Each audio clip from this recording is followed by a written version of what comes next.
সম্মানিত ভিউয়ার্স, আসসালামু আলাইকুম রহমতুল্লাহি ওয়া বারাকাতুহু। আমার আজকের বিষয় হচ্ছে শয্যায় মূত্রত্যাগ বা বিছানায় মুতা। যাদের বাচ্চা বিছানায় প্রস্রাব করে তারা অত্যন্ত জ্বালা যন্ত্রণায় আছেন, তারা যদি এই ভিডিওটা শেষ পর্যন্ত দেখেন, আমি বলতে পারি ইনশাআল্লাহ আল্লাহর রহমতে আপনার বাচ্চাকে আপনি সঠিক চিকিৎসা দিলে আপনার বাচ্চা আর বিছানায় প্রস্রাব করবে না। আসেন প্রথমে আলোচনা করি বাচ্চা বিছানায় কেন প্রস্রাব করে। সাধারণত 2-3 বছরের পরে আর বাচ্চারা বিছানায় প্রস্রাব করে না। আর যারা করে তারা কেন করে? 3টি কারণ। প্রথমত, স্নায়বিক দুর্বলতার কারণে বাচ্চারা বিছানায় প্রস্রাব করে। দ্বিতীয় কারণ হচ্ছে কৃমিজনিত কারণে বাচ্চারা বিছানায় প্রস্রাব করে। তৃতীয় কারণ হচ্ছে অভ্যাসবশত বিছানায় প্রস্রাব করে। এখন এই 3টি কারণেরই ভালো মেডিসিন আছে। যারা হোমিওপ্যাথিক নতুন ডাক্তার তাদেরকে বলবো ভিডিওটা শেষ পর্যন্ত দেখেন, নোট করে রাখেন, আপনার কাজে লাগবে। আর যারা হোমিওকে ভালোবাসেন, হোমিও ওষুধ সেবন করেন, তারাও দেখেন, তাহলে আপনি ডাক্তারের কাছে যেয়ে আপনার সমস্যাটুকু বলে আপনি মেডিসিন নিতে পারবেন।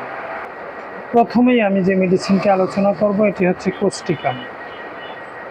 বালক বালিকা বিছানায় প্রস্রাব অভ্যাস দূর করিতে, বিশেষ করে প্রথম ঘুমেই অর্থাৎ সন্ধ্যা রাতে ঘুমানোর পরপরই যে বাচ্চা বিছানায় প্রস্রাব করে তাদের ক্ষেত্রে আপনি কোস্টিকাম মেডিসিনটি ব্যবহার করতে পারেন। খুব ভালো কাজ করবে ইনশাআল্লাহ।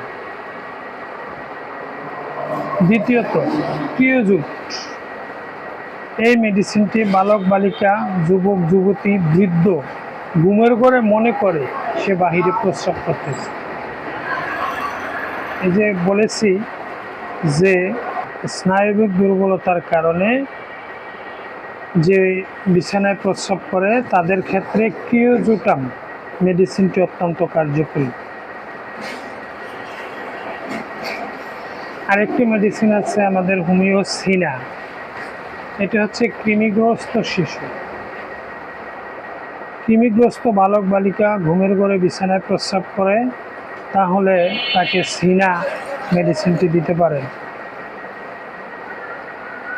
সিপিয়া প্রথম ঘুমে বিছানায় প্রস্রাব করে, প্রস্রাবে খুব দুর্গন্ধ, তাহলে আপনি সিপিয়া মেডিসিনটি ব্যবহার করতে পারেন।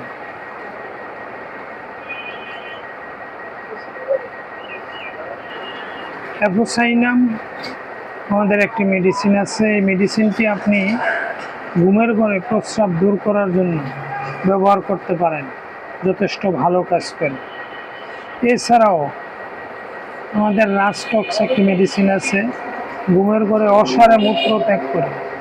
রাস্টক্স ও ব্যর্থ একটি মেডিসিন। তাছাড়াও আমাদের বায়োকেমিক মেডিসিন আছে, বায়োকেমিক নেট্রামফস। কৃমিগ্রস্ত বালক বালিকাদের ঘুমের ঘরে বিছানায় প্রস্রাব করার প্রধান ঔষধ। রক্তশূন্য, ফ্যাকাশে, দুর্বল রোগীদের অভ্যাসবশত বিছানায় প্রস্রাব করায় উক্ত ঔষধের সঙ্গে ক্যালকেরিয়া ফস কার্যক্রম সেবনে এই অভ্যাস দূর করা সম্ভব। বিছানায় প্রস্রাব করা রোগীকে শক্ত বিছানায় শুইতে দিবেন। রাতে অধিক পরিমাণে দুধ বা জল পান করা থেকে বিরত রাখবেন। বিছানায় প্রস্রাব করা শিশুকে অভ্যাস করাইতে হবে রাতে অন্তত একবার ঘুম থেকে উঠায়া তাকে প্রস্রাব করাতে হবে। এরকম অভ্যাস করাইলেই আস্তে আস্তে তার এই বিছানায় প্রস্রাবের সমস্যা দূর হয়ে যাবে। আর যাদের স্নায়বিক দুর্বলতা আছে তারা হোমিও আরও অনেকগুলো মেডিসিন আছে, ওই মেডিসিনগুলা পরামর্শক্রমে ব্যবহার করতে পারেন।